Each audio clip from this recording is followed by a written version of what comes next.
Our guest today is a Canadian history maker, becoming the very first Reform Party Member of Parliament, and later becoming Deputy Leader of the Reform Party under Preston Manning, Deborah Grey. So good to have you with us here on Bridge City News. Thank you. It's fun. I'm glad to be here, and anybody under 30 is going to say, "Who's that old lady there?" But a lot of our viewers know exactly who you are. And I just had such a great run. Just wonderful. 15 years, I think, right? I was in over 15 years.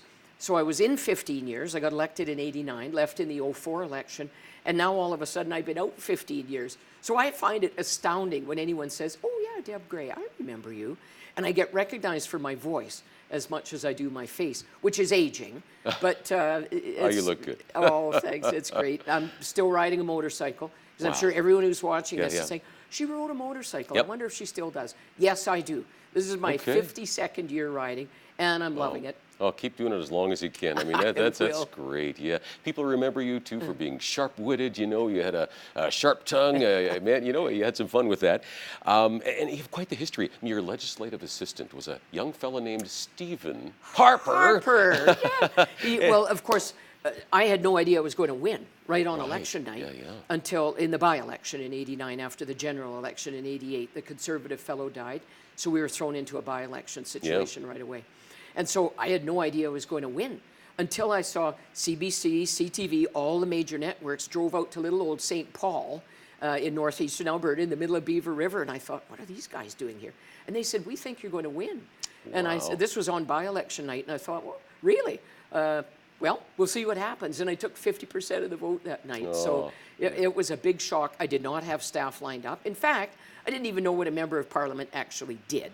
So when I was in Ottawa, interviewing a woman for the position, and she had worked for a Conservative MP before, but he didn't run again. And so I had no idea what an MP did. So I said, "So tell me, what do you know about running an MP office?" Because I knew nothing. So she gave me a little brief about that, about setting it up, and then who you're going to get for correspondence. I thought, yikes. And then she said, "Who are you going to get as your legislative assistant, the more political person?" And so I thought, well, I really don't know. But I was in contact with Preston a lot, obviously, because there was a lot riding on it. You know, if you're going to have one MP there for 4.5 years till the next election, that was a little bit of pressure too. Because if you look or act like an idiot, chances are your career and everyone else's coming behind you is over as well. So he just cajoled and hornswoggled Stephen into coming down as my legislative assistant. And he said, "I'll come for 1 year." He was in the middle of his master's degree in economics. And like I would never advocate anyone to quit, take a year off in the middle of university. But he did and came down and he said, "I'll come for 1 year." And he did. Incredible. And what a big fat blessing that was for me. But I just appreciated Preston's incredible vision. I always say we're kind of always working, 1 week, maybe 1 year ahead. And Preston had this vision for a decade out. Same with Stephen. Just amazing foresight and long-term planning and a big, big vision for the country. We're seeing the same here with Jason Kenya in Alberta. We hired Jason when he was a kid. I hired Stephen when he was a kid. Wow. I was 36 and he was 29. Oh, man. And then we hired Andrew Scheer when he was a kid. So when I'm the grand gray old lady of reform, it really is true to be so blessed to watch these people just come into their own in their political life as certainly in the business of politics, but in the mission of saying this is our country. And we really believe in it, so that's why we're here. What about Western alienation? Of course, that was a huge part of reform. And of course, it's big back to, it's back big time now. I mean, it's a major issue here in Alberta, and the prairies and so forth. What needs to change to give the West a sense that we're part of it, we're back in? Yes. Well, that's right. I mean, we said the West wants in, then the West got in. And when you look at what's happening, SNC-Lavalin, if I go back to that, Justin was lobbying for, he said 9,000 jobs, turned out to be 3,500 that he was trying to save in Quebec. The last count I saw, and it's probably higher now, 130,000 unemployed in Alberta. And you go, woohoo, how about us up here? What about us out here in Western Canada? So and it's like it's just ignored that. So I can see those sentiments coming forward. Yeah. Big part of this then is the energy sector, essentially. I mean, you got Bill C-69, C-48. I mean, these are, in Alberta anyway, seen as economy killers. Exactly.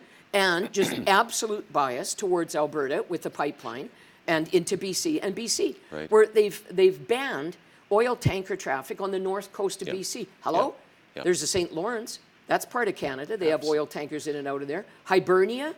If we're a country, we need to stand as a country, and that bill specifically deals with the north coast of BC. There's American tankers up there all the time. Yeah, Alberta noticed that. Alberta noticed that, yeah. For sure. Now, I guess it seems like the Liberals are taking a gamble on this, that, you know, these kind of bills are going to resonate with voters who are particularly sensitive to the environmental issues, climate change, and again, some of the polls are showing that it's I think the number 3 issue in this election. So, you know, it's a gamble that may pay off for them. Do you think it'll work? It may pay off for them.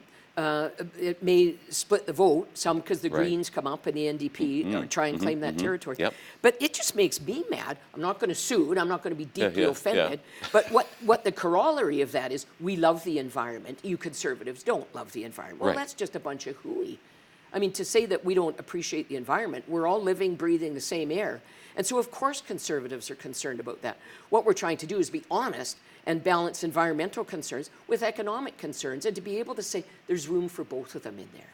And so if they vote on that and try and be so self-righteous, and I find, sadly, so many of them are so humorless that you can't have a debate, but they're so self-righteous, I say, wait a minute, I actually care about the environment myself. Okay, just have a different approach. Exactly. And so this pipeline to get done, I was having a discussion just yesterday morning early with somebody who is riding her motorcycle actually up through Alberta right now.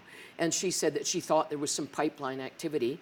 And everyone who is up in arms about the pipeline, they need to do some more. This is as if this is going to be the first pipeline ever. In fact, it's twinning an existing one. Right. And in fact, I just Googled it yesterday. Canada has 840,000 kilometers of pipeline right now.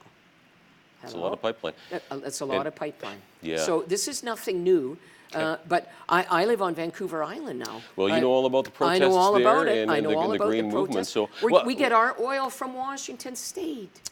Interesting. Wow. You know, I mean, we have tons of oil in Canada. Clean oil, I might add. You know what, compared to the world, I mean, I do have to say, you know what, So Canadian oil, Alberta oil is very, very clean right. compared to the rest of the world. So somehow we need to be able to balance that, not way out on one side or the other. Okay.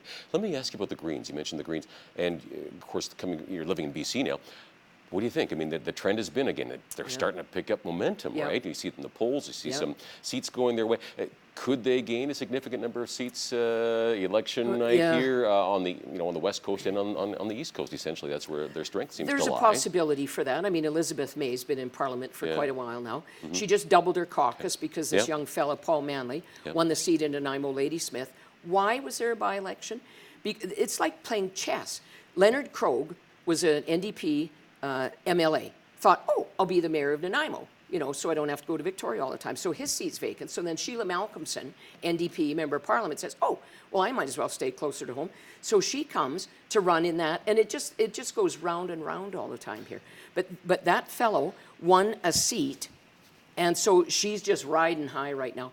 I think they'll gain in votes. I'm not sure that they're going to gain in seats. But if you have a minority parliament, as we do in BC right now, and it's just ugly, because you have 3 Green people that are absolutely calling the shots. They just sit back there and think, well, this is pretty cool. We have 3 seats, but we might as well be government, because they'll say yay or nay. I do not want to see that happen with either a Liberal minority or a Conservative minority in Parliament. You're hoping for a majority either way? I'm hoping for a majority, because minority Parliament, some stuff can get done, but it means that what we started talking about, you need rapprochement, you need to be able to get along together, and you need to be able to talk civilly and come up with bill by bill legislation. And there's so much animosity now, I don't know how well that could work. And I don't think Canadians want to go back to the polls again right away. Let me ask you something. Ties in a bit personally, I guess. You're a Christian, and you know you've never really been shy about it, even when you were an MP. So these days, that can get you in a fair bit of trouble. It can. You know, certainly the media pounces on that as well, it seems. What advice would you have for anyone who's a politician and is a Christian in today's political climate? When I think about as a believer, I went to camp. I went to Bible camp at Camp Homewood. when I was a 13-year-old kid. Yeah. Knew nothing about the gospel, nothing about Jesus. I became a Christian when I was 14. And so that has been my life. That's my mission. And if that isn't the most important thing in your life, then you're hooped. So you probably shouldn't run for Parliament if you're going to try and hide your light under a bushel. But that doesn't mean to say that I need to be stupid or foolish about it, does it? So Preston talks about being wise as serpents and harmless as doves. And I think that's very smart, so that I would live my faith so that people realize that I'm not ashamed of it, but to be able to say, I can work in this area and do the best job I can do, and that my life as a Christian would be a blessing to others, and that I would serve my country to the best of my ability. But I think it's important to be smart. It's the same in any industry. It's just that when you're in political life and public life, nothing about your life is private. And so you need to be able to, say, this is going to go coast to coast. And I used to say to my caucus when I was the den mother for many years, anything you say, just assume it's going to be on camera, or just assume it's going to be on the front page of the Globe and Mail or the National Post. So for a believer to be smart, and a believer to say, I am not going to compromise my positions. But again, as Preston used to say in the early days, life is about horse trading, isn't it? You do that in your family, you give some, you take some.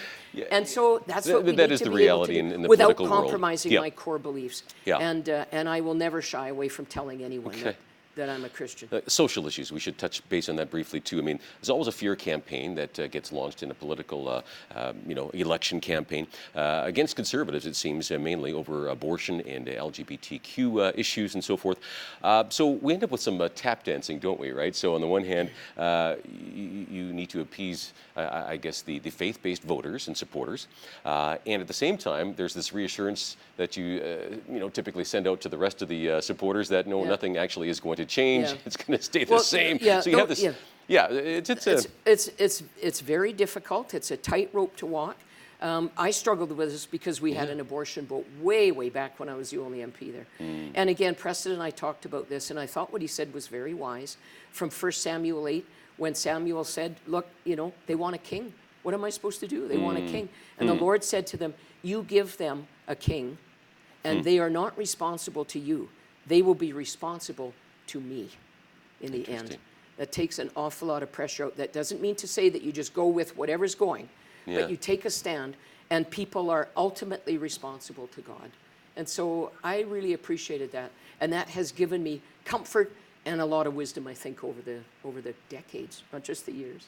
Well, I've heard a number of faith leaders comment that, if any political leader today, whoever's in charge, actually decided to make abortion illegal, for example, what we might say, oh, great, but reality is whoever did that in today's climate, the voters would boot them out very quickly, and it would not last. So ultimately, I think what they're saying is, if you want change, we can't actually leave that in the politicians' hands necessarily. That needs to come from the bottom up. When there's enough support from voters who say, we see this as a moral wrong, and we need to change this, that's when politicians can actually do something about it. And I would love to just legislate all kinds of things and say what, but Constantine did that too.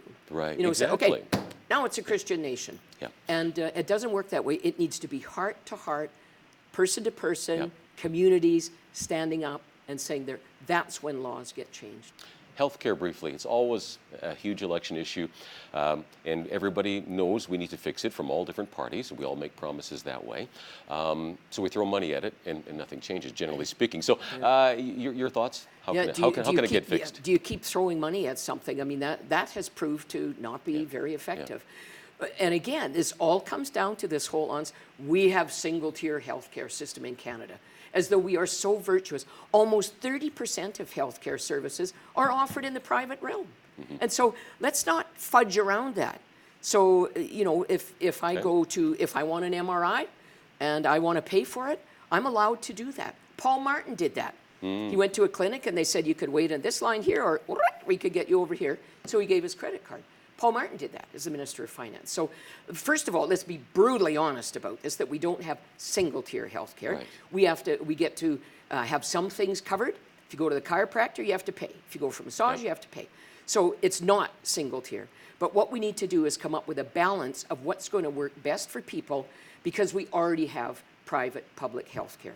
And so somehow we need to come up with a balance of what's going to give us baby boomers good care. We are this enormous bulge in the population, born between 45 and 60 some, and that's me. I just turned 67 on July 1st, and somehow we're going to be all the people in the old folks' homes for the next years, and that's going to cost a fortune. So somehow we need to be able to balance that out and say we're not living under the myth that this is just single-tier healthcare. Okay. So money, energy, resources, time needs to go into figuring that out.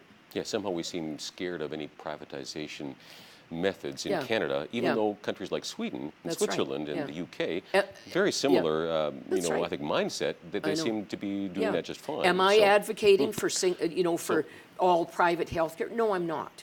And someone will watch this program and say, oh, I heard Deb Grey, she's in favor of privatizing the health care. No, I'm not. No. But what I'm saying is, the truth is, it's already 30% is private. Right. So again, a combination is what you're kind of where what you you're would going advocate. to be able to say we have these dollars and we have Deb Grey with bad knees. And where I live, they say to me, "Are you kidding?"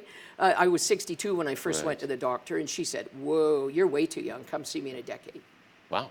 But I can still ride my motorcycle, so I bless the Lord. Deborah Grey, thank you so much for making time for us here today. Right on. I'm glad to. And bless you and your ministry here too.